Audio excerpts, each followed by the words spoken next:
უნდა დაიწყო თუნდაც პატარა მოქმედება. მოქმედებაზე მნიშვნელოვანი საერთოდ არაფერი არ არის. და რანაირად მოხდა ახმეტადან ბიზნეს სკოლაში და მერე უკვე დელოიტში. ჩვენ რამდენსაც შრომობთ და რამდენსაც ვწავლობთ, მაგაშია საიდუმლო. რა ქვია ამ თვისებას მეწარმეში? უუსვენრობა იყო ჩემ შემთხვევაში. მეუბნებიან, თქვენ მაგარი რამე მოვარდყით. რა მოვარდყით? ჩვენი ცხოვრების წელიწადნახევარი და 2 წელი ავიღეთ და გვერდზე გავწიეთ რა. მიხეილ ჩაფურიშვილი ფინანსური და ბიზნეს სტრატეგიის პროფესიონალი, რომელმაც ტოპ აუდიტორული კომპანია დატოვა საკუთარი ბრენდის შესაქმნელად. ცეცხლი აინთოს დამფუძნებელი.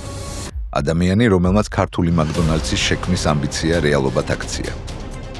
ბრენდმა მწვადის კულტურა თანამედროვე სტანდარტიზირებულ გამოცდილებად გარდაქმნა. უკვე გადაწყვეტილი მქონდა, რომ და გაუშვა ჩემი კორპორატიული სამსახური. კი, ეხლა არის დრო, ეხლა შეგიძლია გაბედვა, მოიცოდნენ ელოდებათ. შეიძლება არც იფიქრონ მაგაზე რა. სუბზოლაში იქნებით ყოველდღე, მაგრამ აი თქვენი თავისთვის იქნებით, ანუ გაცილებით რთულია ვიდრე კორპორატიული სამსახური. რანაირად დაიჭირე ხარისხი, რომელიც ალბათ ფასტფუდისთვის სუპერ მნიშვნელოვანია. ეგრო საქართველოში ხორცი არ არსებობს, ნახშირი არ არსებობს, ყველი არ არსებობს, არაფერი არ არსებობს რეალურად. აი და მოხმარობა ხო სასტიკია ქვეყანაში. მოთხოვნა არის შედარებით იაფასიან ხორცზე.